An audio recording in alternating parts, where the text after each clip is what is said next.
Hello Darklings, and welcome back to my channel. Imagine for a moment everything in existence began as one, not divided, fractured, and not polarized. One unified field of being. But in order for creation to unfold, that unity had to split. Spirit, matter, light, darkness, sun, moon, masculine, feminine. This primordial division is the stage upon which all of existence plays out.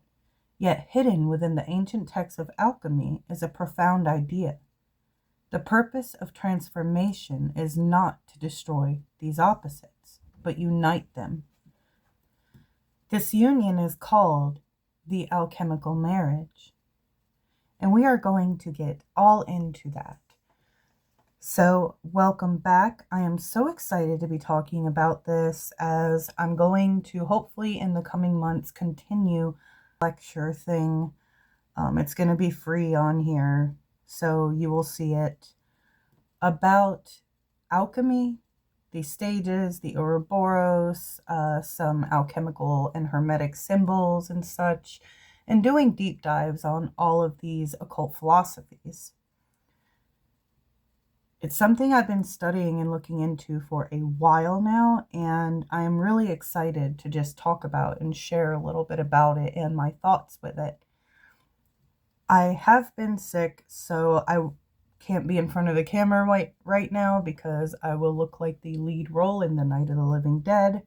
So I'm going to show you some decks as I walk you through this information, and I hope that you guys enjoy this. I have with me today the Neon Tarot by Kataya Kurtoka, and I purchased this off Etsy, and we're going to do a little flip through of that. And if it runs over the walkthrough of this deck, because it might be a little bit of a lengthy one, I don't know yet.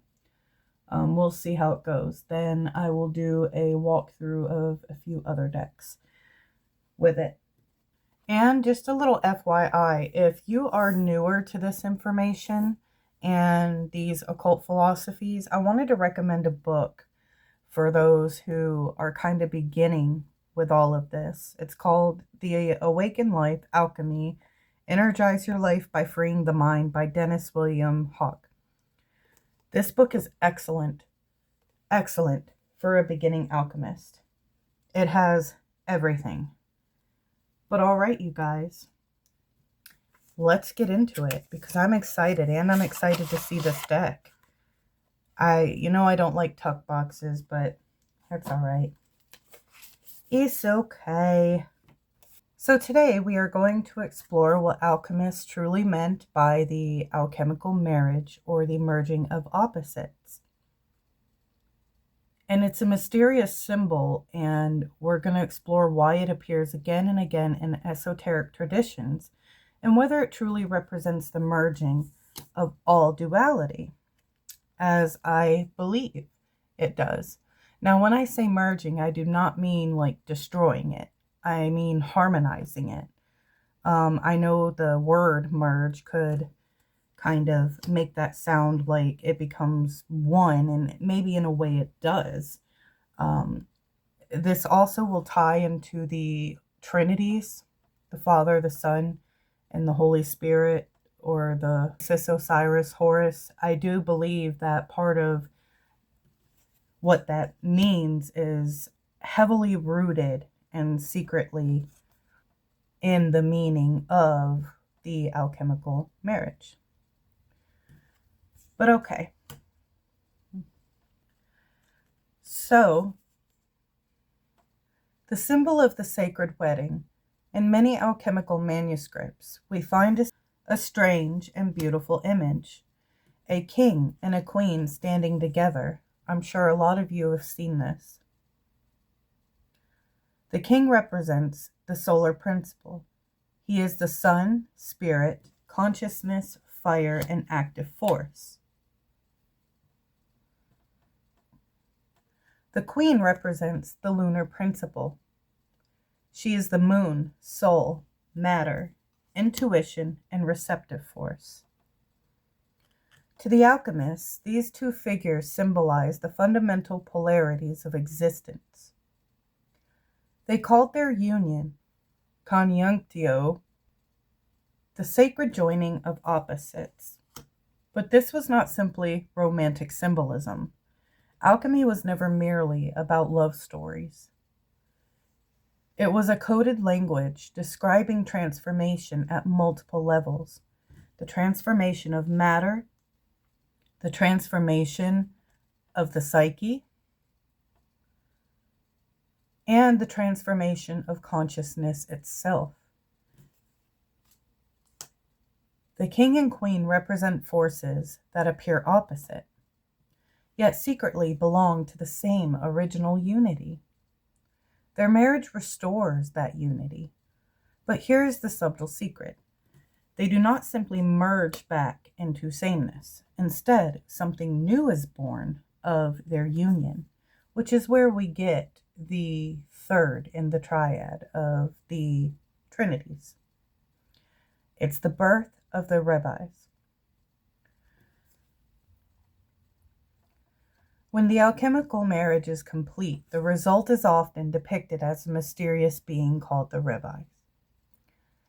It appears as a single body with both masculine and feminine aspects, often has two heads, one crowned with the sun, one is crowned with the moon. This figure represents integrated duality. Not erased polarity, integrated polarity. This is one of the most misunderstood aspects of alchemy. The goal was never to eliminate opposites. Instead, the goal was to harmonize them. Think of electricity, positive and negative charges. Both must exist for current to flow. In the same way, the alchemists believed the universe operates through dynamic polarity. The alchemical marriage does not destroy the poles, it allows them to work together. The result is the philosopher's stone, a symbol of perfect unity. The psychological alchemy of Carl Jung is what we are going to discuss next, because I want to talk about several different terms and stages and other symbolic things of spiritual and psychological alchemy. So Carl Jung's work actually ties into this, and you will see why.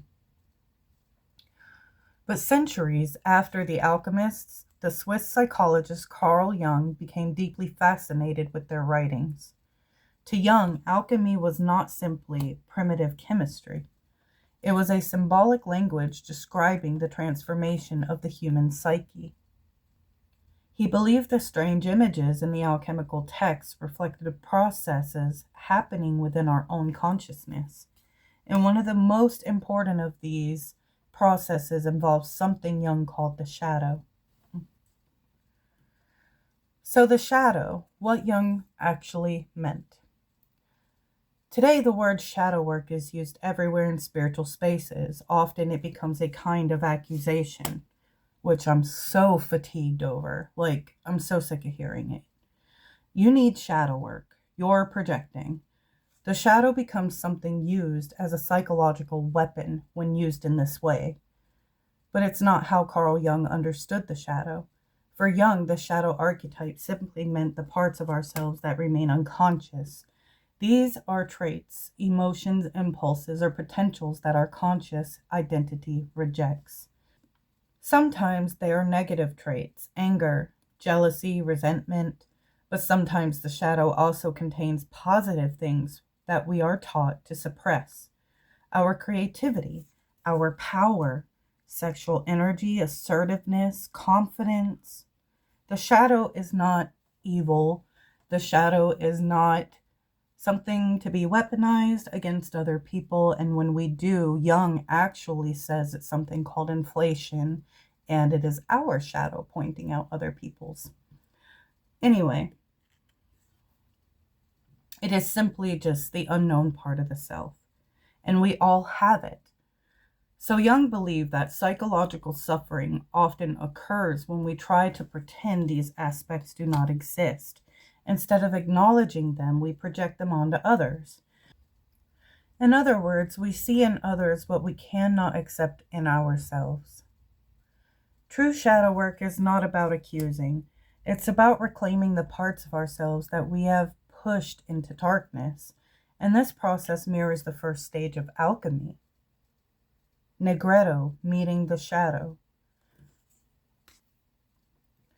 In alchemy, transformation begins with Nigredo, the blackening. This stage represents confusion, breakdown, and confrontation with what lies beneath the surface. Psychologically, Nigredo mirrors the encounter with the shadow. It can feel chaotic. Old identities begin to dissolve. Things we believed about ourselves no longer hold. But the alchemists believed this darkness was necessary because only when the hidden material became visible could it be transformed. In this way, shadow integration is one of the first steps on the alchemist's path. And we're going to get into the other steps here in just a moment, but before we do, I think it is important to explore the anima and the animus. Another concept Jung explored that connects directly to the alchemical marriage is the idea of the anima and the animus. According to Jung, every human psyche contains both masculine and feminine psychological forces. Within a man exists an inner feminine principle called the anima. Within a woman exists an inner masculine principle called the animus. Now, these forces influence how we relate to others, how we imagine love, and how we experience creativity and intuition. But when these inner figures remain unconscious, they often project themselves onto romantic partners. People may fall deeply in love with someone who seems to embody their anima or animus. The relationship then carries enormous emotional intensity, because what we are really encountering is a reflection of our own inner polarity. Jung believed that psychological maturity involves withdrawing these projections and integrating these inner forces consciously. This process closely resembles the symbolism of the alchemical marriage. Which brings us to our next part, the inner union. When the anima and animus become integrated rather than projected, something profound occurs. The psyche becomes more balanced. Logic and intuition begin working together. Action and receptivity find harmony, and inner conflicts soften. The integration is very similar to the alchemical union of the king and queen. The solar and lunar principles within the psyche recognize each other as part of the same whole. From this union emerges a deeper center of consciousness. Jung called this center the self. It represents psychological wholeness, the completed circle of the psyche. So the alchemist's path, seen this way, the alchemical process becomes a map of personal transformation. First comes Nigredo, which we talked about, the confrontation with the shadow. Then comes the gradual integration of the unconscious, the recognition of the anima and animus, and eventually the sacred union of inner opposites. The alchemists symbolize this final stage as the alchemical marriage, not a literal wedding, but the reconciliation of the divided forces within a human soul.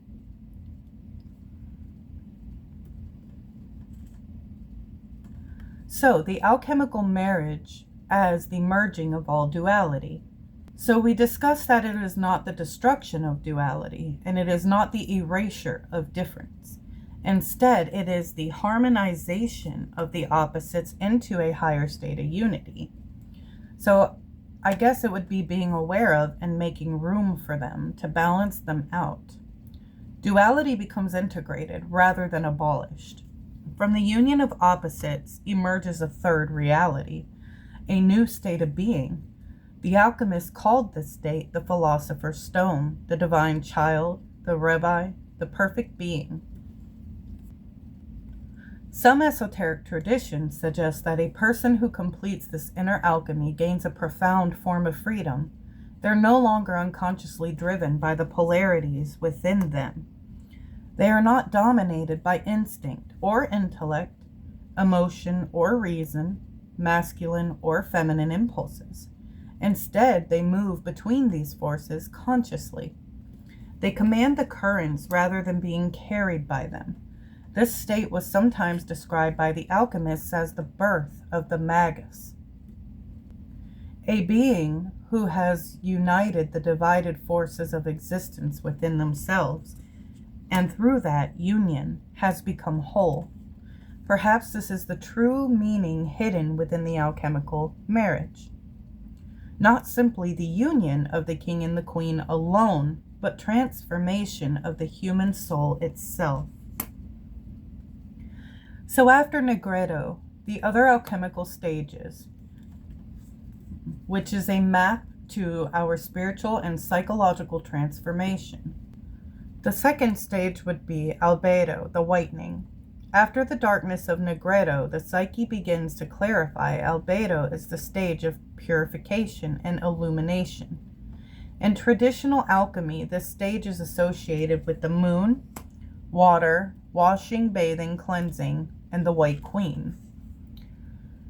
Psychologically, this is the moment when the unconscious material encountered in Nigredo begins to separate from the ego and become conscious.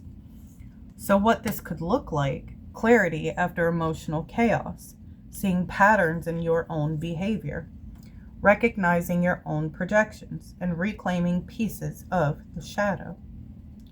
So it isn't projected outward. Anything projected outward would be the false illusions of the ego, and it would be the shadow. We are going within, not out. Jung believed this stage involved the integration of the shadow. The darkness is no longer overwhelming. It becomes something you can observe and work with. So in spiritual terms, Albedo often feels like the cool moonlight after a long night. The psyche becomes reflective. There is more awareness, but the work is not finished. The opposites are now visible, but they are not yet united. Another stage is the Citrinitas. The stage represents awakening. If Albedo is moonlight, Citrinitas is dawn. The symbolism includes the rising sun, gold light, illumination, the awakening of consciousness. Psychologically, it corresponds to a growing alignment between the ego and the deeper self. At this stage, intuition becomes stronger. Inner authority begins replacing external validation. The psyche becomes more integrated. The anima or animus begin to transform. Instead of projecting any of these things onto others, the individual begins to recognize and integrate these inner figures. Creativity often expands here. Many artists, mystics, philosophers, or anyone else at this stage may get a golden clarity of mind where insights arrive quickly and their patterns become visible. In spiritual alchemy, Citrinitas represents the awakening of the inner sun. Next we have Rubedo, the reddening. Rubedo is the culmination of the alchemical process, the red stage, the color of life, blood, fire, and transformation. This is where the alchemical marriage occurs. The king and queen unite. Sun and moon merge. The Philosopher's Stone is born. Psychologically, Rubedo represents the completion of individuation. At this stage, the shadow has been integrated. The anima and animus are no longer projected. We are at peace with our shadow. Inner conflict decreases dramatically. The psyche becomes internally aligned. Jung described this stage as the realization of the self, not the ego. The self is the center of the whole psyche. In alchemical symbolism, this state is often depicted as the Rabis, which is the unified being, or the Philosopher's Stone, or the Divine Child. It represents a person who can hold opposites simultaneously. Logic and intuition, masculine and feminine, instinct and consciousness. The individual becomes internally whole. So the living cycle of alchemy, one of the most important truths about alchemy is this. It is not a single linear journey. This process repeats in cycles. Even after Rubedo, new layers of the psyche emerge. Another Nigredo may occur, another purification, another awakening. Transformation is not a staircase. It is more like a spiral staircase.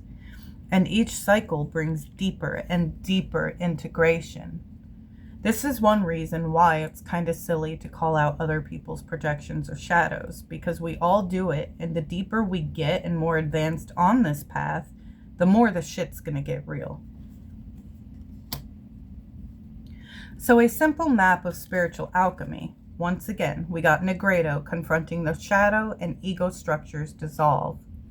We have Albedo, purification and reflection, shadow begins integrating.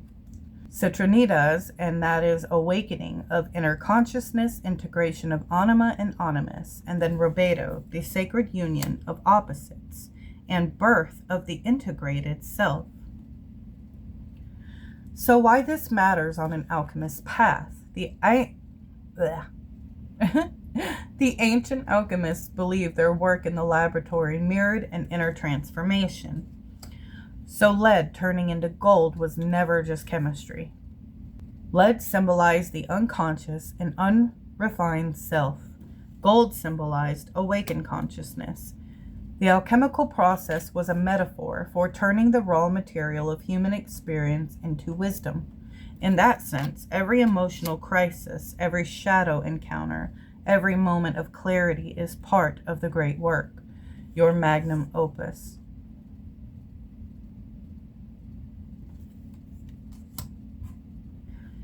So, let's talk about a stage of alchemy that isn't commonly known or talked about. So after Nigredo, Albedo, Citrinitas, and Rubedo, a lot of alchemical traditions hint quietly that the story does not end with the reddening. After the Philosopher's Stone is created, something else occurs. The alchemist does not simply achieve completion and stop. The work begins to live through them. This hidden stage is described as the Phoenix stage, the multiplication or the projection of the stone. It's less about inner purification and more about embodying the transformation in the world. So this fifth stage, the Phoenix or multiplicado, the union of the Philosopher's Stone has been created and the union of opposites has taken place. But alchemists wrote that the stone could then be multiplied. Symbolically, this means transformation becomes self-generating, and instead of struggling through the stages again and again, the alchemist will now possess an internal center that can continually regenerate itself. The phoenix became the perfect symbol for this stage, a creature that burns, dies, rises again from its own ashes, not once but endlessly. The psychological meaning of this. In Jungian terms, Rubedo corresponds to the realization of the self, the integrated center of the psyche, but life continues after individuation. New conflicts appear, new experiences challenge the psyche. The difference is that the person now possesses a stable center of awareness. They can move through chaos without losing themselves. The Phoenix stage represents the ability to renew the psyche continuously. Instead of being shattered by transformation, the individual learns how to rebirth themselves again and again. So this will create resilience and psychological sovereignty. Now we will get into the spiritual meaning. So, in spiritual alchemy, the fifth stage symbolizes a consciousness that can move freely between opposites: light and dark, order, chaos, creation, destruction.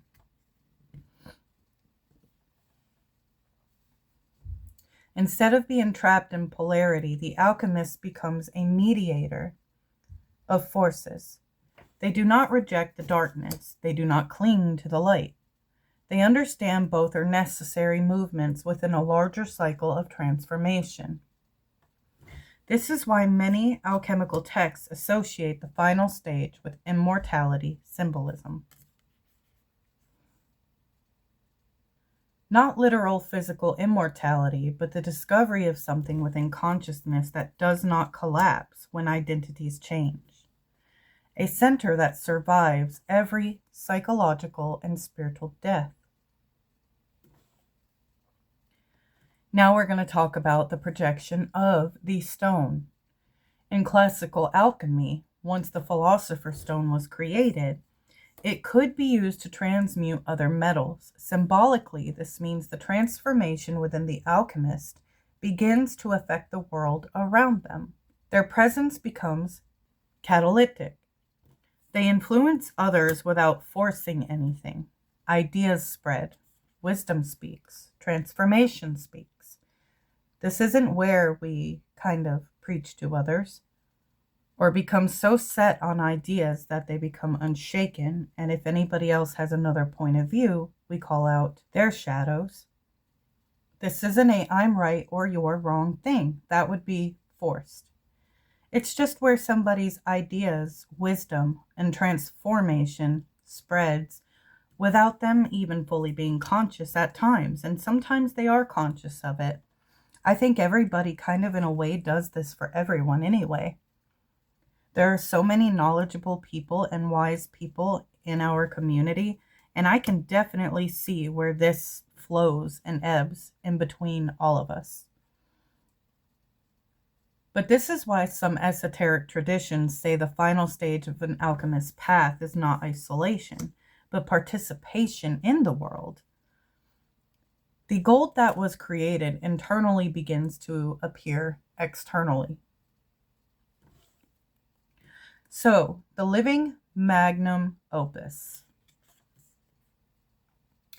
At this stage, the alchemist no longer sees transformation as a destination. It becomes a way of life. Every conflict becomes raw material. Every shadow encounter becomes fuel. Every death of identity becomes the ashes from which the next version of the self emerges. Like the phoenix. Burning, rising, burning again. The work never truly ends, but it no longer feels like a struggle. It becomes a rhythm of transformation itself. Now, the deeper mystery. Some Hermetic traditions suggest the final realization of the alchemical process is not the Philosopher's stone itself. It's the realization that the alchemist and the stone are the same thing. The transformation was never happening to the practitioner. It was happening through them. And once that realization dawns, the great work continues, not as a quest for completion, but as a living expression of consciousness unfolding.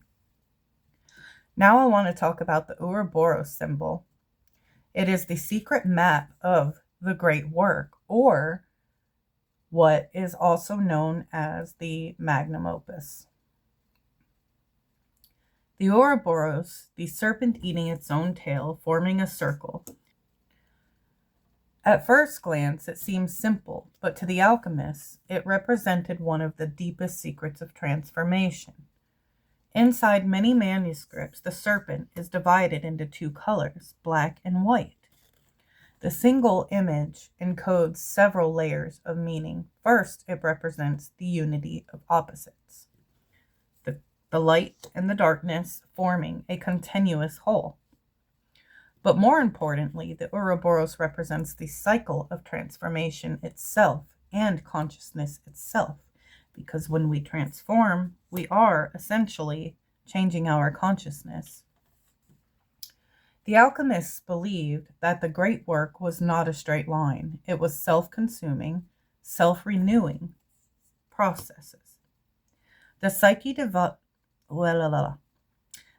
dissolves, reforms, burns again, and rises again, just like the serpent consuming itself. The Ouroboros and the 5 stages. When we overlay the stages of alchemy onto the Ouroboros, something fascinating appears. The entire process becomes visible in one loop. Nigredo, the descent, this is the moment the serpent begins to devour itself. Symbolically, the old identity collapses. The ego structure dissolves. Shadow material rises from the unconscious. Psychologically, this feels like chaos, confusion, or breakdown, but the serpent must begin consuming itself for the transformation to begin. Albedo, the purification. Here the serpent begins separating darkness from light.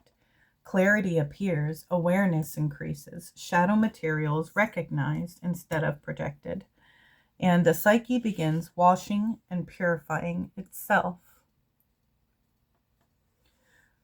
This stage is often symbolized by water or the moon. The awakening, the sun begins to rise, the serpent becomes illuminated from within. Consciousness expands, intuition strengthens. The Anima Animus begin integrating instead of being projected outward. The psyche becomes more internally balanced. And then the sacred union, now the serpent completes the circle. Opposites unite, the king and queen marry, sun and the moon merge, the philosopher's stone is born. Psychologically, this corresponds to the realization of the self, the integrated center of the psyche. The divided forces within our consciousness become aligned. And then eternal renewal, but the Ouroboros does something fascinating. It does not stop, continues eating its own tail. This represents the final stage. The realization that transformation never ends. The alchemist becomes the living process of renewal itself. Each cycle produces deeper wisdom. Each death of identity leads to new rebirth. This is why the Ouroboros often accompanies the work. The one is the all. Everything contains the seed of its own transformation. Isn't that beautiful? So the Ouroboros appears across many mystical traditions because it describes something fundamental about consciousness.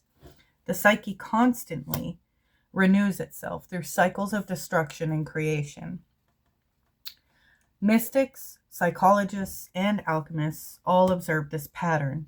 Even nature follows it. Stars explode to form new stars, forests burn, and new ecosystems grow from the ashes. Cells die and regenerate. The Ouroboros is an image of self-renewing existence. Look at our seasons. Everything has a season, right? Everything dies and then is reborn.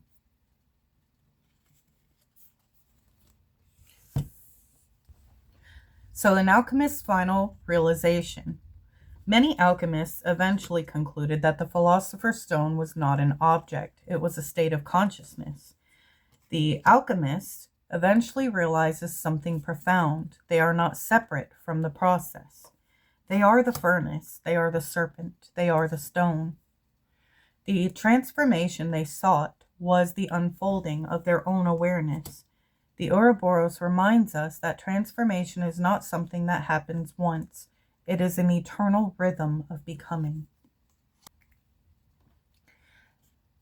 Like the alchemical symbol that you've probably seen, I'll put it on the screen here. One of the most mysterious stages in alchemy is the Rabis. The word comes from the meaning resbina, or the double thing. At first glance, the image looks bizarre. It's a single body with two heads, one male, one female. The figure stands upon a dragon holding strange instruments, crowned with the sun and moon.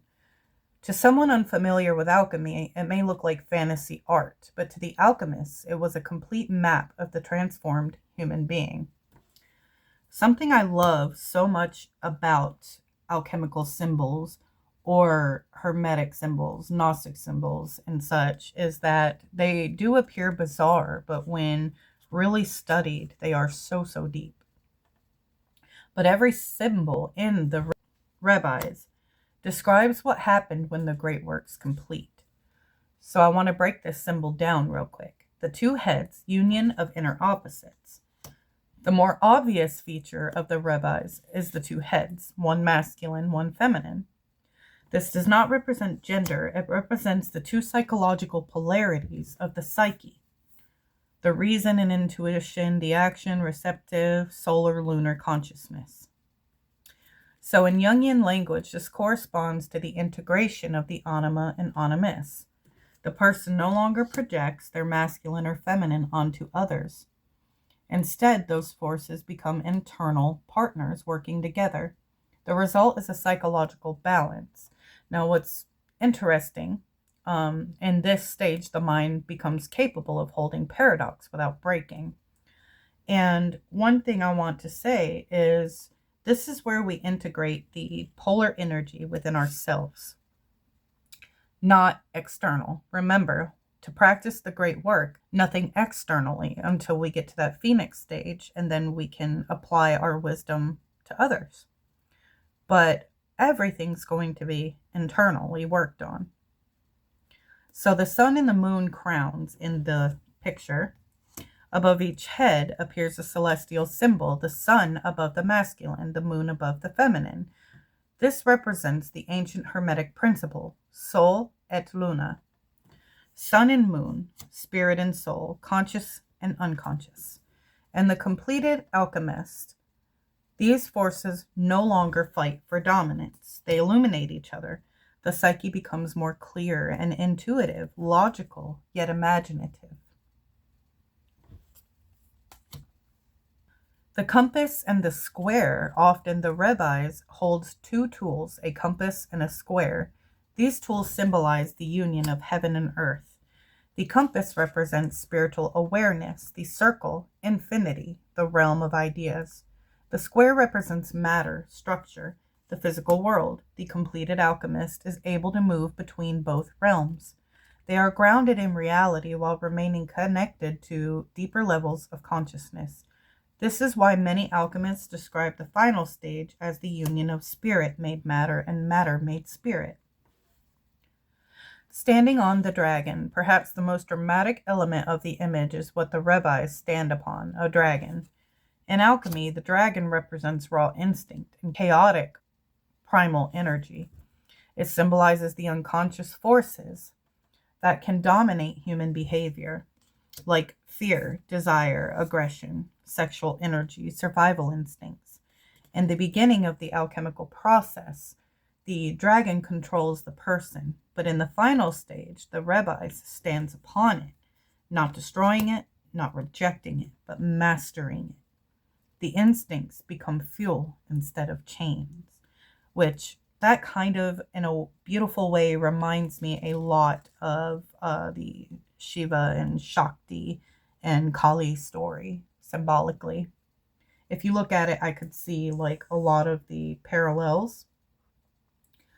So the meaning of the androgynous form, the androgynous body of the Rabis often confuses people, but this image is not about your physical. It represents a deeper philosophical idea. The alchemists believe that the original state of humanity was a unified being containing both polarities. Creation divided these forces. The great work reunites them. The Rabis symbolizes a consciousness that can move fluidly between masculine and feminine qualities without being trapped by either. This creates psychological wholeness. And Jung's interpretation saw the Rabis as a powerful symbol of the fully integrated psyche. For Jung, the two-headed figure represented the union of consciousness and unconscious elements within the self. The dragon breath, the figure symbolized with integration of instinctual forces. Instead of repressing instincts or being ruled by them, the individualized person learns to work with them consciously. This is why Jung believed the alchemical images were not random. These were describing a process of individuation, the slow formation of a complete psyche. Now, the living philosopher's stone. Alchemists often said that the philosopher's stone was both a substance and a being. That being is symbolized by the Rabis, the symbol we just went over. A person who has completed the great work becomes a living stone. This does not mean perfection. It means internal alignment. The divided forces within the psyche cooperate instead of fight. The person becomes stable, creative, resilient, and aware. The alchemist becomes a center of transformation. Just like the stone was said to transform metals, the presence of such a person can catalyze change in the world around them. So at the beginning of the alchemical path, the practitioner believes they are searching for something outside themselves, a hidden substance, secret formula, but by the end of the process, a strange realization emerges. The laboratory was the psyche. The metals were psychological states. The furnace was the pressure of experiences. And the philosopher's stone was never something to be found, but something to become. The Rabis stands as the final symbol of this realization, the union of opposites, the mastery of instinct, the harmony of conscious and unconscious forces, the image of a human being who has become whole.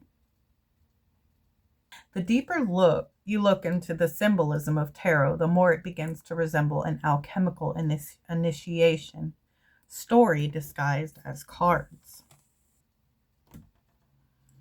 Many scholars of Western esotericism notice that the major arcana mirrors the psychological and spiritual transformation described by alchemy. This is personally why I love and enjoy tarot. I've always kind of known, and a lot of us do know, that it depicts like the hero's journey, which is essentially like this alchemical journey. But instead of metals changing in a furnace, the tarot shows a human consciousness evolving through stages of experience. In other words, the tarot can be read as the alchemist's inner journey. The Fool would be the prima materia. Every alchemical process begins with something called the prima materia, the raw material of transformation. In tarot, this is the Fool. The Fool represents consciousness before it's been shaped by experience. Open, innocent, unformed. In alchemy, prima materia is chaotic, undefined matter that contains the potential for all transformation. The Fool stepping toward the cliff symbolizes the beginning of the journey into the unknown. This is the moment the great work begins. With the Death card, or Nigredo, in alchemy, the first major stage of transformation is Nigredo, the blackening. The stage involves dissolution, breakdown, and confrontation with the shadow. In the tarot, the card that most certainly reflects the stage is Death. Look at the scythe, for example, in the Hermetic tarot going through the skull. Ego, death. But the Death card does not represent literal death. It represents the end of identity. Old structures collapse, beliefs fall apart. Psychologically, the stage often feels like a crisis or upheaval. But just like Nigredo in alchemy, the purpose of the stage is transformation. The old form must dissolve before the new one can emerge.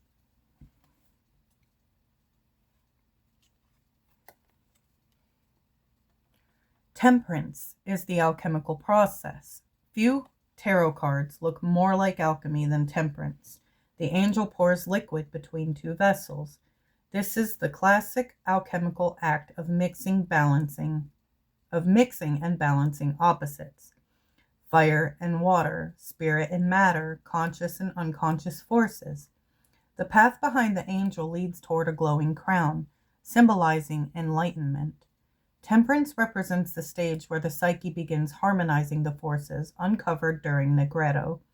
This reflects the middle alchemical stage of Albedo and Citrinitas. The purification and awakening occur, the opposites are slowly reconciled. With the sun, Citrinitas, and illumination, in alchemy, this stage represents illumination, the rising sun, awakened consciousness. In tarot, the sun card captures this perfectly. The child riding freely, traditionally, represents the psyche no longer weighed down by internal conflict.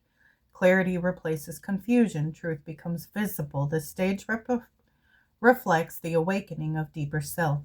The inner sun begins shining through the psyche.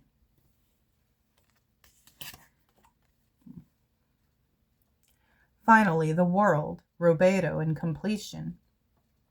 The final stage of alchemy is Rubedo, the reddening. The stage represents the union of opposites at the birth of the Philosopher's Stone. In tarot, the card that mirrors this completion is the world. The dancing figure inside the wreath represents wholeness. The four creatures in the corners symbolize the four elements unified. The journey that began with the Fool ends with integration. The psyche becomes a complete system. The alchemical marriage has occurred. Tarot as an alchemical map, seen through the lens, the major arcana becomes a symbolic guide to transformation. The Fool begins as raw potential, and the journey moves through conflict, shadow, awakening, integration. And the final card represents the completion of the great work. The tarot does not just tell fortunes. It tells the story of consciousness evolving toward wholeness. Why this matters for the alchemist. Alchemy, psychology, and tarot all describe the same underlying process, the transformation of the human psyche. The integration of shadow, the reconciliation of masculine and feminine forces, the emergence of the self. These traditions are simply different, symbolic languages describing the same journey. The tarot shows the path.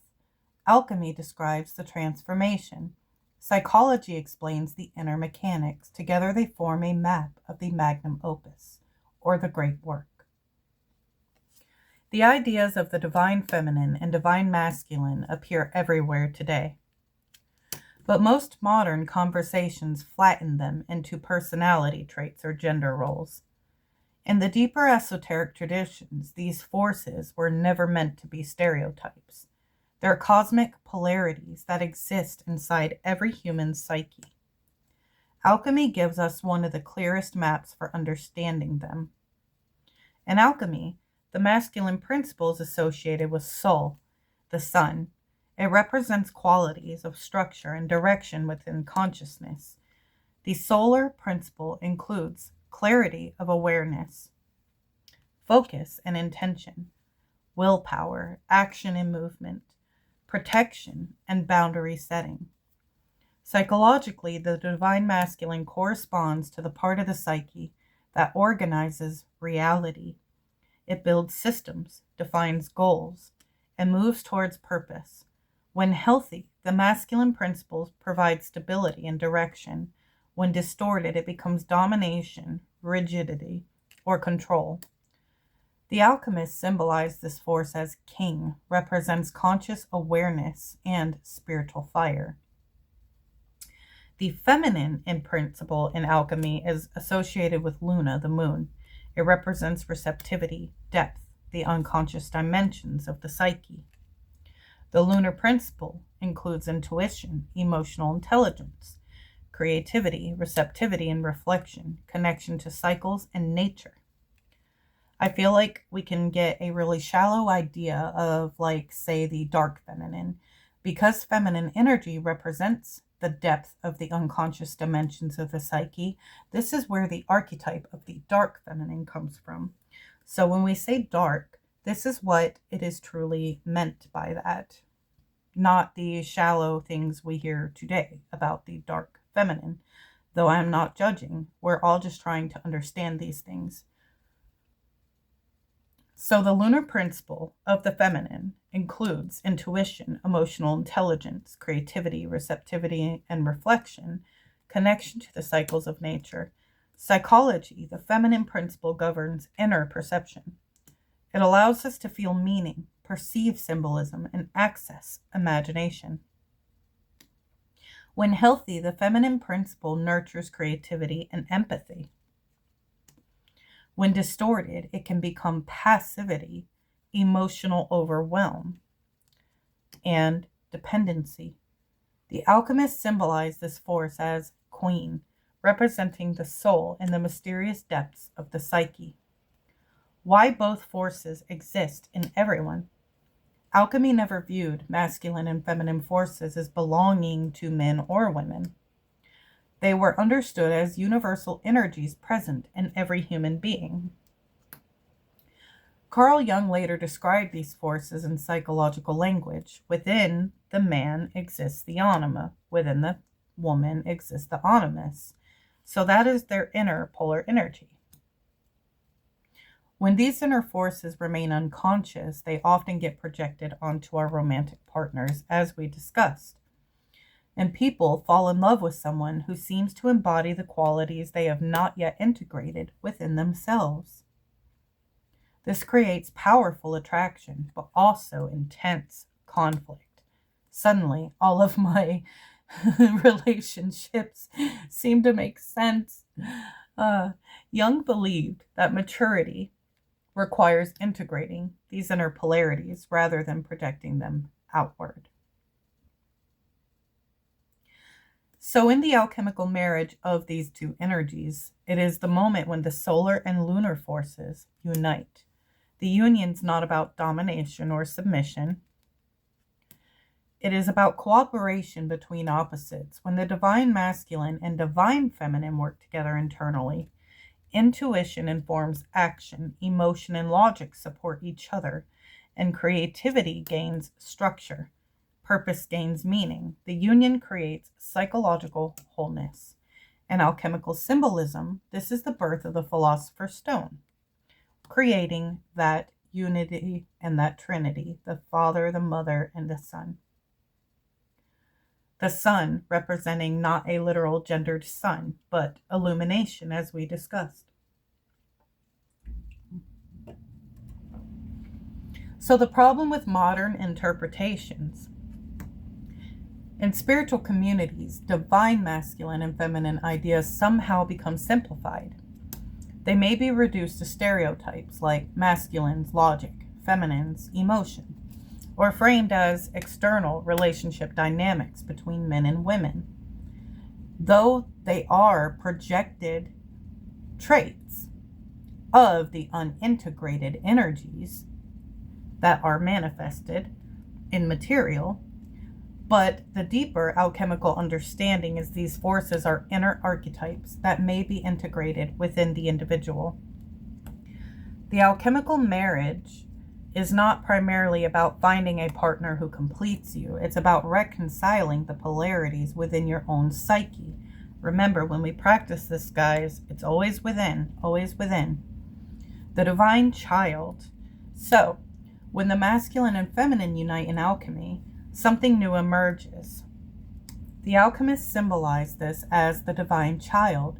This child represents a new state of consciousness, a psyche that has integrated instinct and intellect, emotion and clarity, imagination and structure. It is the birth of a balanced inner world.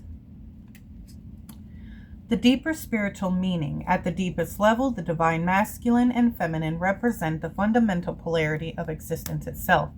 Creation unfolds through the dance of these forces: expansion and receptivity, light and darkness, order and chaos. The alchemical marriage symbolizes the realization that these forces were never truly separate. They are two expressions of a deeper unity, and when they come into harmony within the human psyche, the individual begins embodying what the alchemists call the magnum opus.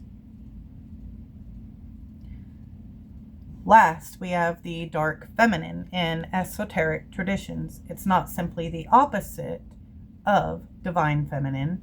It is actually a phase within the alchemical process, especially connected to Nigredo, as I was foreshadowing earlier. The stage of darkness and dissolution. Many ancient traditions encoded this phase through powerful feminine archetypes that appear frightening, chaotic, or taboo. This is not to really make the feminine look bad or villainize them, and they are not villains, but they are gatekeepers of transformation. So this archetype being depicted this way in a way is necessary. So the dark feminine with Nigredo. It is the stage where the old self dissolves, the ego structures break down, shadow emerges, illusion collapses. Psychologically, it can feel like grief, rage, loss of identity, confrontation with suppressed instincts. In myth, the stage is often represented by the dark feminine figures because, remember, she represents the unconscious, that deep, dark psyche. So examples appear across cultures like Hecate, Lilith, Kali, the Black Madonna. So these figures embody the power that breaks illusions and forces transformation. Because I always say the story of Lilith, I wrote this in my book, Lilith, Mother of Serpents and Venom, that it's not necessarily a story of feminine empowerment, though it is seen as that nowadays. Because if that were the case, Lilith never would have left for Samael. It is the symbolic story of the unconscious becoming conscious, because later she is illuminated as Sophia. It is her waking up. I kind of have an issue with seeing those t-shirts, be a Lilith, never be Eve, which for female empowerment, which I am all for, everybody knows this, I totally could agree and love that. However, it is damaging because we are all Eve. That is the big mind blower here. We're all Eve until we integrate these things. Then we become Lilith. Adam is just a symbol of Adam, or the masculine male that we see today with the unintegrated anima and unintegrated shadow and such. He's kept dumb without the knowledge required that some say Lilith gave to Eve to help her. So I could definitely see some feminine empowerment stuff there. However, it is not a story of that. I talk about it in my book and break down all of the symbols. It's actually a story of what we're talking about now. So, why the feminine appears in the dark stage. The alchemical symbolism, the feminine, is associated with the unconscious hidden depths of the psyche. The unconscious, where our shadow lives. It is also where transformation begins. So when a person enters the Nigredo stage, they symbolically descend into the womb of unconscious. This is why dark feminine often appears as caves, night, forests, underworld journeys, etc. The alchemists must descend into this darkness before rebirth becomes possible. Jung and the shadow feminine. Jung recognized that encounters with dark feminine archetypes often occur during deep psychological transformation. In dreams and mythology, the psyche may produce figures like the witch, sorceress, devouring mother, or the underworld guide. These figures represent aspects of the unconscious that must be confronted and integrated. If the conscious mind rejects them, they appear frightening, like monsters. But if they are integrated, they become sources of insight and power. So from dark feminine to divine feminine, the dark feminine stage does not last forever. As the alchemical process continues through Albedo and Citrinitas, the chaotic forces of Nigredo begin transforming, like Lilith did when she left Eden. The same energy Because think about it, Eden is that unconscious level of world. You don't have the knowledge, you are restricted by rules. Atom, like the smallest thing in all things of matter. You know what I'm trying to say there. But it is all symbolic for looking at the deepest, darkest depth. And so Eden represents the unconscious. The same energy that once appeared destructive becomes creative and intuitive. The dark feminine evolves into the integrated feminine principle. Instead of chaos, it becomes wisdom. Instead of destruction, it becomes regeneration. This transformation mirrors the myth of goddesses who descend into darkness and return with knowledge. Only after this stage can the alchemical marriage truly occur, because the masculine principle must meet the feminine in her full power, not in a domesticated or suppressed form. That's where the true empowerment comes in. When the divine masculine encounters the fully integrated feminine, the result is the sacred union. So, the hidden truth. The reason so many spiritual traditions begin transformation through dark feminine archetypes is simple. Before enlightenment, there must be descent. Before rebirth, there must be death. Before the sacred marriage, there must be confrontation with the shadow. The dark feminine is the guardian of the threshold, of the initiation. She's the one who destroys illusions so that something more authentic can emerge. And once that process is complete, the forces of the psyche can unite in harmony. The alchemists call this the magnum opus. So you cannot achieve that goal without the dark feminine. She's necessary. She's not demonized. Well, I mean, we can view it that way. I totally see that perspective. Some people do, and that's a very shallow way to look at this. But she is necessary. We need her. We need her to progress. So in a way, that is so powerful and empowering. So as we step back from all this symbolism, something interesting begins to emerge. Alchemy was never just about strange laboratory experiments, mysterious metals, or the fantasy of turning lead into gold. It was always about transformation of the consciousness in the human soul. And if we look closely, the stages of alchemy begin to resemble something very familiar. We begin in confusion and fragmentation, in the darkness of Nigredo, where our shadow rises to the surface. We move into Albedo, where our awareness grows and we begin to see ourselves more clearly. Then we become Citrinitas, and the dawning of inner illumination, where intuition and consciousness begin to align. Rubedo follows, where opposites within us unite. And finally, the Phoenix stage, where transformation becomes a living process, where we learn to continually renew ourselves rather than cling to fixed identities. Along this path, we encounter powerful archetypes, the shadow that reveals the part of ourselves we once rejected, the Anima and Animus that shape how we relate to the world and to each other, the dark feminine who guards the threshold of transformation and forces us to confront our truth, and the divine masculine and feminine that ultimately unite within the psyche to create balance. All of these symbols point toward the same realization. The Philosopher's Stone was never just an object hidden somewhere in the world. It was a symbol of the transformed human being, someone who has integrated the shadow, someone who can hold both instinct and consciousness, reason and intuition, strength and compassion, someone who has learned how to stand in the tension of opposites without being torn apart by them.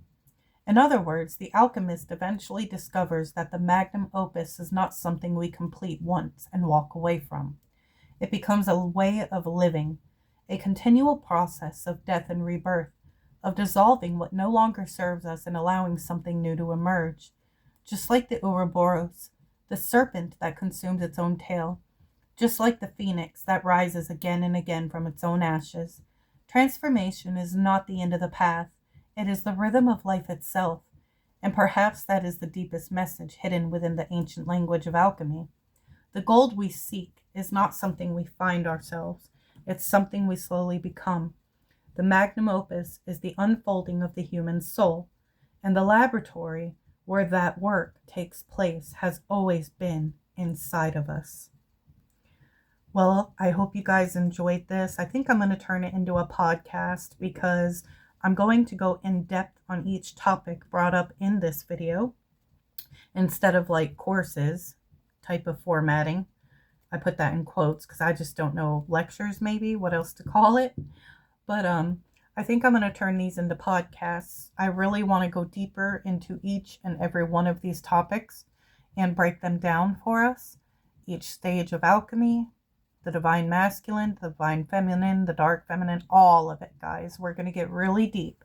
So I am going to make this a podcast. It's settled then. If you're still here with me, thank you so, so much. I really appreciate it. And I hope that you got something out of this, even if it was just entertainment or you thought it was fascinating. But I thank you so, so much. I am so grateful for all your love and support. And I love you back. And I will see you soon.